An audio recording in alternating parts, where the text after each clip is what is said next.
हो गया और हम लोग भी इस स्थिति में नहीं थे कि आज तकरीबन 2000 के आसपास लोग बाड़मेर में जमा हैं।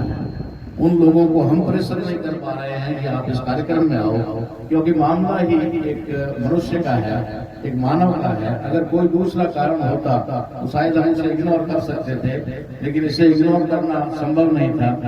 दूसरी बात थी कि जिन भामाशाहों ने अपना सहयोग लेकर के, जिसे हम लोग कह सकते हैं कि एक बहुत बड़ा समाज के लिए समर्पण, रामाराम जी ने यहाँ 3 से 4 हजार लोगों के भोजन की व्यवस्था की। लेकिन सुबह हमने उनको कहा कि ठीक है, राशन ज्यादा खराब मत करना, थोड़ा हिसाब से बनाना। उसी तरीके से एडवोकेट नरपत जी पूनर और भाई देवीलाल जी कुमार चामुंडा टेंट हाउस ने हमारे लिए शामियाने की व्यवस्था की। रात को 12 बजे 1 बजे ये टेंट लगा रहे थे। टेंट बहुत भव्य और बड़ा लगाने का था। मैंने उसी समय फोन करके कहा, मेरा दादा मत करना, जितना भी उसी में थे उस हिसाब से करना। ये सारी चीज जैसलमेर से हमारी टीम पहुंच गई। उनको बाड़मेर आने के बाद पता चला। तो यहाँ आपको प्रतिनिधि के रूप में जिन लोगों को इस कार्यक्रम को एक तरह से इतनी सारी तैयारियां होने के बाद हमको एक औपचारिक रूप से इसे पूरा करना था, इसलिए आज एक विकट परिस्थिति होते हुए भी हम लोगों को ये कार्यक्रम की औपचारिकता पूरी करनी पड़ रही है। इसके लिए कोई भी भाई इसको अदरवाइज ना ले कि भाई ये लोग तो यहाँ पर, हम लोगों ने हमारे प्रोग्राम की तब्दीली की, रथ की व्यवस्था थी, बहुत शानदार रैली हम बाबा सिद्ध खेमाराम जी के मंदिर पर नारियल चढ़ा करके वहां से एक रैली का भव्य आयोजन करने वाले थे, जिसके लिए बाड़मेर से रथ भी पहुंच गया था। 4,000 रुपए की मालाएं और फूल जो हमने बाड़मेर में ही उस भाई मंत्र को समर्पित की। मैं उसी को वहीं रखो। हमारे अतिथियों के हमारे भाई रूपाराम जी बागुंडी ने यहाँ पर करीब 6,000 रुपए के साफा और सोनों की व्यवस्था की थी। वो भामाशाह में है, उनकी तरफ से, लेकिन उसको भी हमने पोस्टपोन किया कि कोई अगला प्रोग्राम करके हम अतिथियों का सम्मान करेंगे। ये अभी समय ऐसी घड़ी है जिसके अंदर हम लोग ये सब नहीं कर सकते। तो मैं इन तमाम चीजों के लिए आप लोगों से क्षमा चाहता हूँ। और भविष्य में ऐसा कोई है नहीं कि ये हमारा कोई आखिरी प्रोग्राम था या आखिरी होने वाला है। हम आगे भी इससे अच्छे अच्छे प्रोग्राम करेंगे और उस प्रोग्राम के अंदर, और चूंकि करने के लिए कोई दूरी नहीं है, आप लोगों से मैं यहाँ अपील करना चाहूंगा कि सिवाना से हमारी टीम यहाँ आई है, वो लोग एक तैयारी को बीच में छोड़कर आई है। एक भव्य तैयारी सिवाना के अंदर 7 तारीख को हो रही है। परसों ही, कल जोधपुर में प्रोग्राम है, उसके बाद 7 तारीख को सिवाना में प्रोग्राम है। मैं पूरे बाड़मेर जैसलमेर के लोगों से अनुरोध करूंगा कि वे ज्यादा से ज्यादा संख्या में सिवाना पहुंचे, ताकि इस प्रोग्राम को, जो भी कारण है, जिस कारण की वजह से इस प्रोग्राम प्रभावित हुआ है, उस कार्यक्रम की कसर हम सिवाना में पूरी कर सके। ये मैं अनुरोध करना चाहूंगा। अतिथियों को बुलाने का, आप लोगों को इकट्ठा करने का, और वो खाना भामाशाहों से खर्चा करवा करके करना, ये कोई कार्यक्रम करना हमारा उद्देश्य कभी नहीं रहा। मेरे जीवन में कभी भी कार्यक्रम करना उद्देश्य नहीं रहा है। हमारा उद्देश्य के लिए कार्यक्रम होता है, कोई न कोई उद्देश्य होता है, उसे पूरा करने के लिए कार्यक्रम होता है। आज मैं आपको वास्तव में, शायद ये कोई संजोग की बात है, मैं अपना सब्जेक्ट लिख करके लाया था मानी, और उस सब्जेक्ट के अनुसार आज घटना घटित हुई, सब्जेक्ट के अनुसार घटना घटित हुई है, जिसकी वजह से हमारा प्रोग्राम था। ये प्रोग्राम मैंने उस सब्जेक्ट के लिए लिया था कि राष्ट्र निर्माण के लिए समाज निर्माण अनिवार्य है, और समाज निर्माण के लिए ईमानदार और निष्ठावान नागरिकों का निर्माण अनिवार्य है। एक गंभीर चर्चा के लिए हम लोगों ने आज रखा था। हम चाहते थे कि बहुत ही अच्छे तरीके से उसको मैनेज करके, चाहे 5 बजे तक भी, 6 बजे तक भी प्रोग्राम चले, लेकिन लोगों को वैचारिक मजबूती के लिए हम लोग करेंगे। लेकिन ये घटना होने की वजह से हमें थोड़ा सा दुख है कि हम इस कार्यक्रम को उस उद्देश्य के लिए पूरा नहीं कर पा रहे हैं। फिर भी मैं आपको एक इशारा शॉर्ट में देना चाहूंगा कि मेरे ऊपर दबाव आ रहा है, बार बार दबाव आ रहा है मुझे पहुंचने का। हमारी माताएं बहनें जो आई है, उनसे अनुरोध करूंगा कि आगे आगे स्नान ग्रहण करें, आगे आ जाए। बहुत बहुत धन्यवाद आपका। तो साथियों, ये सब्जेक्ट मैंने क्यों रखा था, उसका आज की घटना से क्या संबंध है? वहां पर हो सकता है, मैं ये नहीं कहता, मैं किसी पर आरोप नहीं लगा रहा हूं कि वो किसी ने जेल में उसे जानबूझकर मारा, लेकिन इतना मैं जरूर करूंगा कि किसी व्यक्ति ने मारा या नहीं मारा, लेकिन उसे एक व्यवस्था से मारा, एक व्यवस्था ने उसको मारा, और उसी व्यवस्था के खिलाफ मैं लड़ाई लड़ रहा हूं, और उसी व्यवस्था के खिलाफ मेरा ये आज का सब्जेक्ट था जिसके ऊपर मुझे बोलना था। लेकिन मैं आपको संक्षिप्त बताना चाहता हूं कि वहां पर बात ये चल रही है कि उस व्यक्ति को जो जेल में था उसे टॉर्चर किया गया जाति के नाम पर, जाति के नाम पर उसे टॉर्चर किया गया, और उसकी वजह से या तो उसे मार दिया गया या फिर वो टॉर्चर होने की वजह से मर गया। इस देश के अंदर हम जब भी बात करते हैं और कुछ लोग ऐसे बातें करते हैं कि राष्ट्र, अरे राष्ट्र है क्या? इस देश के अंदर तो हजारों जातियां हैं और हर जाति एक राष्ट्र है, हर जाति अपने आप में एक राष्ट्र है। अगर जातियां राष्ट्र है तो देश राष्ट्र कैसे बनेगा? इसलिए सामाजिक सद्भाव की बात आज हम देख सकते हैं। आज राणा कुंजा की जयंती मना रहे हैं, और आपने देखा भी होगा हमारे पैम्पलेट के अंदर भी हमने जानबूझ के रिक्वेस्ट की गणपत जी से। मैंने कहा इस कार्यक्रम में अंदर चूंकि राणा कुंजा कार्यक्रम है और ये भीलों के लिए है या भीलों का प्रोग्राम है, लेकिन इसमें टेंट आप लगाएंगे।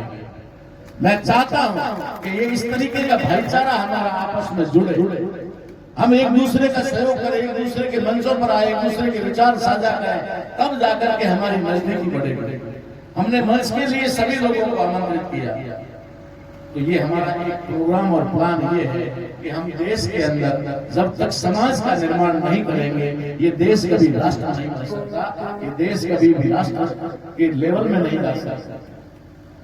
इसलिए आज इस देश के अंदर सबसे बड़ी जो देश की एक कह सकते हैं विडंबना की बात है, एक दुख की बात है, या फिर कहेंगे इस देश के लिए घातक चीज है, वो है जाति व्यवस्था।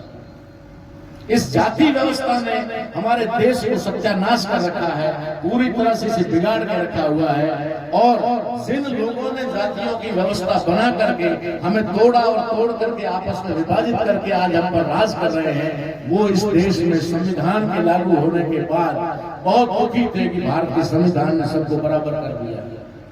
इसलिए वे संविधान के खिलाफ कार्य करने के लिए काम कर रहे हैं, और जातियों को फिर से जातियों को मजबूत करने का काम कर रहे हैं।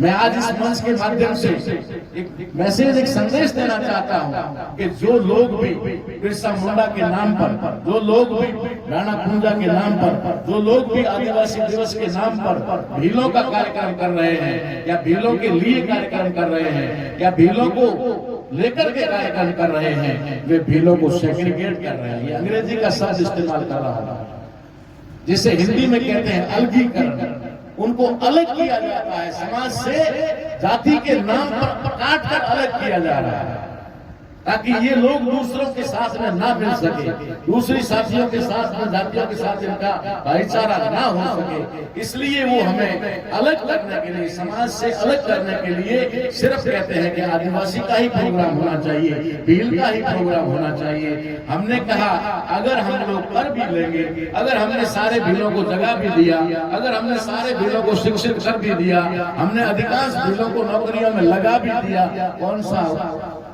कौन सा तीर मारना? लोकतंत्र के अंदर कोई एक जाति किसी भी कीमत पर आगे बढ़ नहीं सकती, या वो सफल हो नहीं सकती। लोकतंत्र में हमने एक आंकड़ा दिया था चुनाव के दौरान, यहाँ पर पुराना आंकड़ा चल रहा था 36 कौम। हमने एक दिन सोचा बैठ करके, क्या ये 36 कौम है तो कौन कौन सी कौम है, 36 की लिस्ट बनाई। जब लिस्ट बनाने लगे तो हमें लिस्ट जाकर 56 पे। तब मैंने इलेक्शन में एक बात बताई, मैं 56 कौम, वास्तव में 56 कौम, बाद में जैसे लिस्ट है हमारे पास 56 कौम के लोग। जब तक ये 56 कौम के लोग आपस में एक नहीं हो जाएंगे, भाईचारा स्थापित नहीं करेंगे, तब तक ये राष्ट्र कभी राष्ट्र नहीं बन पाएगा। और अगर ये राष्ट्र नहीं बना तो निश्चित तौर पे जो समस्याएं आज आ रही है, जिस तरीके की घटनाएं देश में घट रही है, जिस तरीके से जाति के नाम पर लोगों के साथ में भेदभाव, अत्याचार, शोषण हो रहा है, ये बढ़ेगा काम कभी भी नहीं होगा। इसलिए आज का कार्यक्रम रखने का जो हमारा उद्देश्य था वो ये था कि हम लोग समाज का निर्माण कैसे कर सकते हैं। आपको एक बात बता करके अपनी बात खत्म करूंगा, क्योंकि मुझे जल्दी बाढ़ में पहुंचना है। अतिथियों को बोल नहीं, बात जोश भी है, ठीक है ना, जागृति भी कह सकता हूँ, लेकिन ये जागृति कैसी है मालूम है? एक लंबी नींद में सोए हुए व्यक्ति को अगर आप हिला करके जगाओ, हिलाना पड़ता है, आवाज से नहीं जागता, हिला करके जगाओ और जगा करके छोड़ दो, और कुछ नहीं करेगा, जगा करके छोड़ दो, तो क्या करेगा? या तो सामने किसी चीज से टकराएगा, या जाकर भीत के बसीर खाएगा, या फिर कोई खड्डा होगा उसमें गिर जाएगा, क्योंकि आधी नींद में है, पूरी तरह से उसकी नींद खत्म नहीं हुई। आप समझ गए कि वो जाग गया, तो हमारा समाज भी आज आधी नींद में जागा। भील जाति के लोग जो हैं वो आज की तारीख में आधी नींद में जागे हुए हैं, इसलिए उनको पता नहीं चल रहा जाना किधर, जाना किधर है। इसलिए जो भी कह रहा है उसके साथ। अभी वकील साहब कह रहे थे ना जय भीम, तो हमारे लोगों ने जो नारा बना रखा है, जय भीम बोलो और किधर भी चलो, बाबू भले करे, जय भीम बोलो किधर भी चलो। तो हमारे लोगों ने भी जय जोहार तो सीख लिया, लेकिन जाना किधर ये पता नहीं। इसलिए बुद्धिजीवी वर्ग की, इसलिए पढ़े लिखे लोगों की, इसलिए जागरूक लोगों की जिम्मेदारी बन जाती है कि उन जगाए हुए लोगों की आधी नींद पूरी करके उनको काम दो कि अब तुम्हें ये करना है, वहां जाना है, सब तब जाकर के सफलता मिलेगी। इसलिए अपनी जाति को समाज तक सीमित, या समाज को जाति तक सीमित ना करें, सभी जातियों का आपस में भाईचारा होगा, तब जाकर के समाज निर्माण होगा। और निश्चित तौर पे कहता हूँ कि इन भाई जातियों का भाईचारा एक राष्ट्र का निर्माण करेगा, और ऐसे राष्ट्र का निर्माण करेगा जो कि पूरे विश्व में विश्व गुरु कहलाएगा, दोबारा कहलाएगा। पहले तो था ही, पहले तो था। भारत विश्व गुरु कब था? जब भारत में जातियां नहीं थी। सम्राट अशोक मौर्य साम्राज्य के जमाने में भारत विश्व गुरु था। उस समय कहते थे लोग कि दूध और दूध बेचा नहीं जाता। दूध और दूध बेचने की परंपरा हमारे 50 साल पहले नहीं थी साहब। मैं एक बार ले जाकर दूध मेले में बेच दिया था, मेरे पिताजी ने बहुत बुरी तरह मारा। दूध और दूध बेचा नहीं जाता है, कहावत थी हमारे बीच में। तो भारत के अंदर कहते हैं मौर्य साम्राज्य के जमाने में घी दूध की नदियां बहती थी। तो नदियां बहती थी मतलब वो जमीन पे नहीं बहाते थे, लेकिन वो भरपूर था, इससे संपन्न था, तब वो विश्व गुरु था। भारत सोने की चिड़िया कहलाता था। भारत आज भी सोने की चिड़िया है, भारत आज भी विश्व गुरु है।